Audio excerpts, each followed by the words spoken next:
Helicopter से उड़ करके अपने प्रोजेक्ट में जाते थे ढाबोल।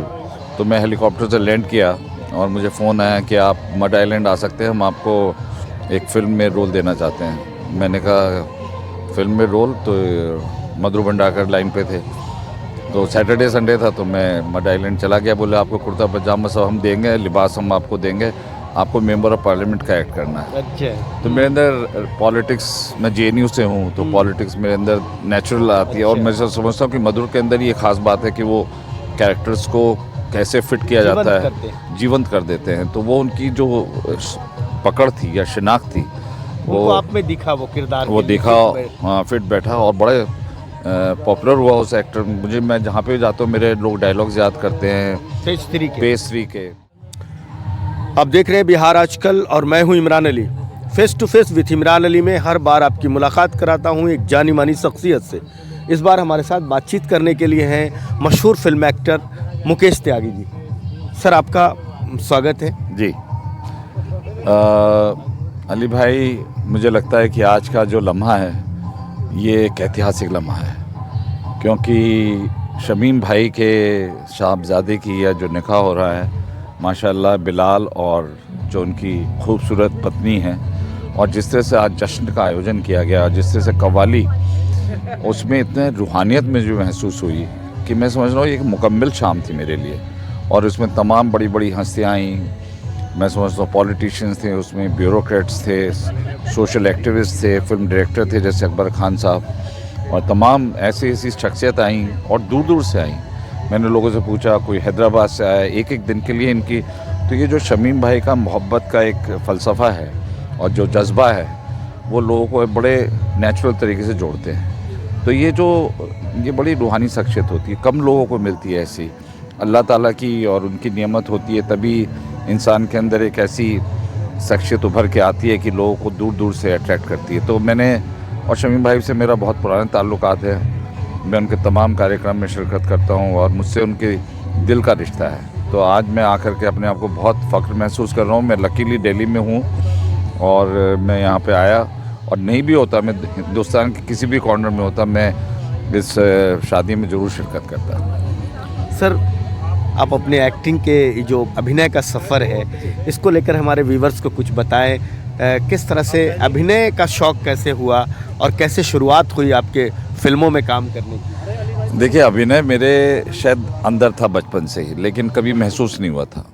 काफ़ी मुफलिसी और गुर्बत के दौर से गुजरे, तो उस समय होता ही है कि सर्वाइवल ऑफ द फिटेस्ट, की survival becomes a challenge then.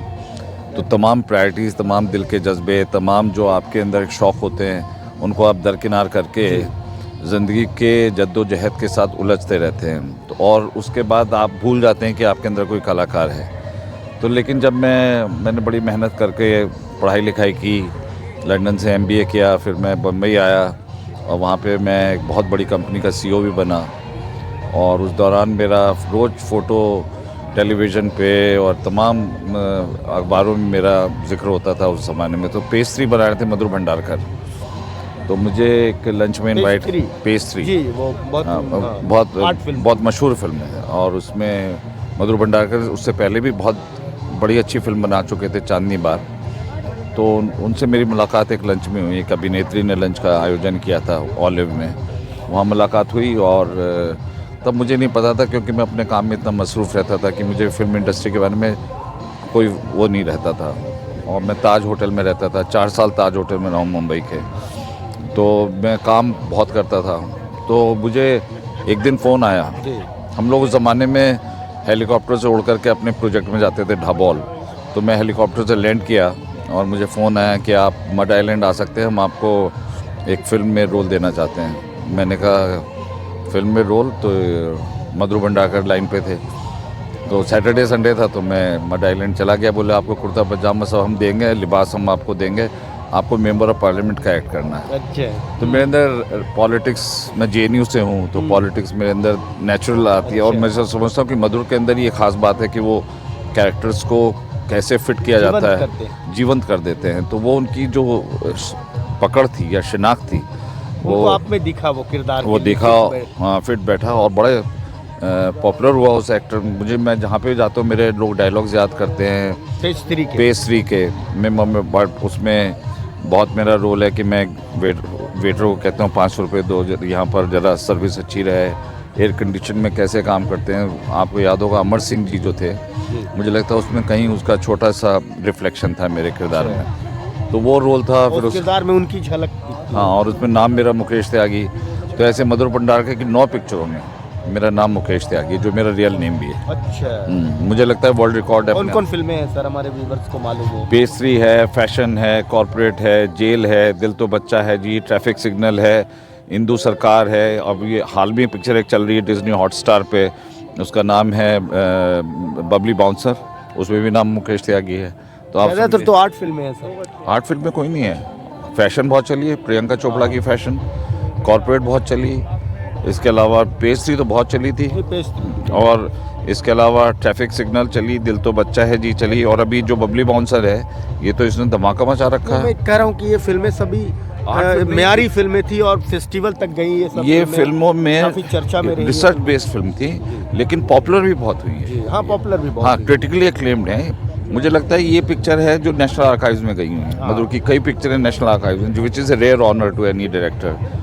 तो मैं बहुत खुशनसीब हूँ कि मुझे मधुर भंडारकर जी ने अपनी तमाम फिल्मों में मौका दिया, और नाम भी मेरा मुकेश त्यागी रखा। जहाँ पे किरदार में का नाम मुकेश त्यागी नहीं भी था, वहाँ पे आके सेट पे उन्होंने ठीक किया और बोला आपको इनका नाम मुकेश त्यागी बोलो। तो उन्होंने मेरी जो ब्रांडिंग की है, मैं समझता हूँ कोई नहीं कर सकता। उसके बाद मैंने तमाम फिल्में की, टिग्मांशु दुलिया जी की फिल्म साहिब बीवी gangster 1, 2, hate story Vivek Agnihotri जिन्होंने अभी कश्मीर फाइल बनाई उनकी, और अनिल शर्मा की, ऐसे तमाम मैंने फिल्में की। और मैं टीवी पे रोज़ बोलता हूँ as a Bollywood spokesperson. दिन में कम से मेरे 2 या 3 प्रोग्राम आते हैं तमाम बड़े चैनलों में, और मैं अब भारतीय जनता पार्टी का प्रवक्ता भी हूँ। तो प्रवक्ता मेरा जीवन का एक जो लगता है कि वो बन गया है कि जहाँ देखो बोलना पड़ता है, तमाम अलग अलग मुख्तलिफ सब्जेक्ट्स पे बोलना पड़ता है, कभी पॉलिटिक्स, कभी एक्टिंग। तो अभी मैं इसको कहते हैं हाइब्रिड प्रोफेशनल। कोई मुझसे पूछता है आप क्या करते हैं, तो मैं कहता हूँ मैं हाइब्रिड प्रोफेशनल हूँ। मैं पता ही नहीं कि मेरी क्या डेफिनेशन है। मैं ये भी करता हूँ, मैं CEO रह चुका हूँ बड़ी बड़ी मल्टीनेशनल्स के।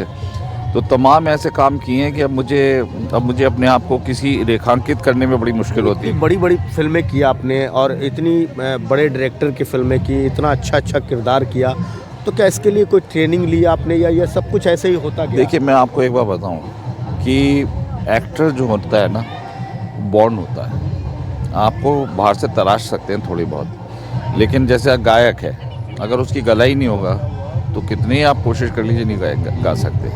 तो अभिनय आपके अंदर होना चाहिए, और अभिनय जो आता है वो आपकी ऑब्जर्वेशन से आता है। आप लोग कैरेक्टर को कैसे ऑब्जर्व करते हैं। तो मैं समझता हूँ बचपन से ही मेरे अंदर अभिनय भरा हुआ था, लेकिन उसको जो है एक प्लेटफॉर्म की तलाश थी। और मैं समझता हूँ कि मुझे बहुत अच्छी बड़े बड़े बैनर्स में मौका मिला है। मैं ज़्यादा फॉलो नहीं करता हूँ, नहीं तो मुझे बहुत कम मिले। पहचान वाला किरदार कौन मानते हैं आप, कि जिससे आपको जहाँ कोई देखता हो तो अचानक से जान जाते हैं कि ये वो है? ये फैशन में किरदार है। मैं प्रियंका चोपड़ा जी के साथ एक उसमें जाता हूँ फंक्शन में। वो मॉडल बनने आई हैं, स्ट्रगलर हैं, और मुझे मिलती हैं। मैं उनको अपना कार्ड देता हूँ और उनसे कहता हूँ कि आप मेरे ऑफिस में आइए, मैं आपको लॉन्च करता हूँ। तो वो एक थोड़ा सा फ्लर्टेशियस रोल था, तो वो बहुत लोगों को पसंद आया, और लोग मुझे पूरे डायलॉग सुनाते हैं। मैं लंदन गया था एक बार, तो वहाँ पे एक दुकान में चला गया, वहाँ पे इंडियन लड़कियाँ थीं जो इंग्लैंड में बॉर्न थी, but they are very fond of Bollywood. तो आकर के एक लड़की को तो मेरी सारी फिल्मों के सारे डायलॉग्स थे। अच्छा। तो I was taken a back. मैंने कहा यार, मैं तो बहुत बड़े रोल नहीं करता हूँ, पर अगर मेरे रोल याद हैं, इसका मतलब मेरा नोटिसेबल प्रेजेंस है। मुझे बड़े बड़े एक्टर्स के रोल नहीं याद रहते हैं पिक्चरों में, लेकिन उनको मेरे छोटे किरदार में भी उनको मेरे डायलॉग्स याद हैं। इसका मतलब मेरा एक किरदार में एक इम्पैक्ट है, लोग महसूस करते हैं, और मेरी स्क्रीन पे प्रेजेंस नोटिस होती है। ये भी बहुत बड़ी चीज़ होती है। तो इसलिए मैं बहुत खुशनसीब हूँ कि मुझे तमाम किस एक्टर से प्रभावित हैं आप? मैं तो देखिए गुरुदत्त से बहुत प्रभावित हूँ, संजीव कुमार से बहुत प्रभावित हूँ, इसके अलावा नसीरुद्दीन से बहुत प्रभावित हूँ, और सबसे ज़्यादा प्रभावित हूँ अमिताभ बच्चन से। बच्चन साहब का जो किरदार है, मैं समझता हूँ कि शायद ही अब हिंदुस्तान में उनका कोई दूसरा रिप्लेसमेंट आएगा। वो इतने बड़े शख्सियत हैं। शाहरुख खान भी मुझे बहुत पसंद है, सलमान भी पसंद है, लेकिन अमिताभ बच्चन में जो बहुमुखी प्रतिभा है वो बहुत कम कलाकारों में। उनकी आवाज़ है, हाँ, उनका पूरा जो अंदाज़ है हर किरदार में फिट बैठते हैं। हर किरदार में फिट बैठते हैं और उनके दूसरे अंदर इंटेलेक्चुअल अपील है, जो एक पढ़े लिखे ख़ानदानी और एक जो जिनके अंदर बड़ी मजबूती से उनके बचपने से और उनकी जवानी तक जो उनका ग्रोथ हुई है, उसके अंदर एक ऐसा आकर्षण है, एक ऐसा मैग्नेटिज्म है, और जिस तरह से वो आर्टिकुलेट होकर बोलते हैं, बातें करते हैं, हर चीज़ में ऐसा लगता है कि जैसे क्यूरेट किया हुआ, प्री रिहर्स्ड हो। लेकिन तो इतनी बड़ी लेख बोलते अच्छा हैं। इसके अलावा हरिवंश राय बच्चन साहब के बेटे हैं, तो उनके अंदर वो साहित्यिक गुण कोई भी किरदार आपको लगता है कि वो करते आप, ऐसा कोई किरदार कि मैं वो तो- लगता है कि अभी करना बाकी है, करते वैसा? मुझे मिलेगा तो मैं बच्चन साहब का किरदार मैं समझता हूँ कर सकता हूँ, क्योंकि मैं उनकी आवाज़ भी निकालता हूँ। और काफ़ी लोग तो कहते हैं ये हो ही नहीं सकता बच्चन साहब की आवाज़ नहीं हो, बहुत मुश्किल है उनकी आवाज़ आवाज़, लेकिन मैं उनकी आवाज़ हूबहू निकालता हूँ। कैसे सर, अगर कोई डायलॉग उनके बोले आप अगर? अब जैसे ये रंज व गम की स्याही जो दिल पे छाई है, तेरी नज़रों की शुआ में खो भी सकती थी, मगर ये हो ना सका और अभी आलम है कि तू नहीं, तेरा गम तेरी जुस्तजू भी नहीं। गुजर रही ज़िंदगी कुछ इस तरह जैसे किसी के सहारे की आरज़ू भी नहीं, ना कोई राह न मंजिल न रोशनी का सुराग, भटक रही है ज़िंदगी मेरी, मैं जानता हूँ मेरी हम नफस मगर यूं ही कभी कभी मेरे दिल में ख्याल आता है। तो कभी कभी पिक्चर है, एक और है उसमें सिलसिले का, ये रात है या तुम्हारी जुल्फ़ें खुली हुई हैं, वाह, ये हाथ है या तुम्हारा कंगन, क्या बात। ये सितारे हैं या तुम्हारा आंचल, ये हवा का झोंका है तुम्हारे बदन की खुशबू, ये पत्तियों की है सरसराहट कि तुमने चुपके से कुछ कहा है, ये सोचता हूँ मैं कब से गुमसुम, जबकि मुझको भी खबर है कि तुम नहीं हो, कहीं नहीं हो, मगर दिल है कि कह रहा है तुम यहीं हो, तुम यहीं कहीं हो। क्या बात है सर, बहुत खूब, बहुत खूब। Thank you. लेकिन एक कलाकार सियासतदान कैसे हो गया, दिल कैसे उधर मुड़ गया राजनीति की ओर? ये बहुत बड़ा नहीं, देखिए ऐसा है कि राजनीति मेरे अंदर जो है बचपन से ही है। मैं जेएनयू में पढ़ा हूँ, और इसके अलावा मेरी माताजी भी पॉलिटिक्स में थी, तो पॉलिटिक्स मेरा इंटेलेक्चुअल एरिया है, क्योंकि पॉलिटिक्स के माध्यम से आप देश के अंदर परिवर्तन ला सकते हैं। कोई और ऐसा मीडियम नहीं है जिसमें इतना पावर की सोसाइटी के डायरेक्शन को आप चेंज करते हैं। तो मैं समझता सब कुछ हासिल किया, अच्छी पोजीशन ली, पढ़ाई लिखाई की, अभिनय के माध्यम से पूरी फेस वैल्यू आई, तो मैं समझता हूँ इन सबका जो है इजहार। अब राज्यसभा की तरफ निगाह है आपके मुंह में घी शक्कर, हाँ। देखते हैं कि आपके, शायद मुझे लगता है आपकी जुबान पर सरस्वती बैठी है, और अगर होंगे तो आप सबसे पहले मेरे इनवाइटी होंगे। मैं आपका मुझे लगता है कि जो आपकी प्रतिभा है, जो आपकी क्षमता है, तो राज्यसभा आपको होना चाहिए।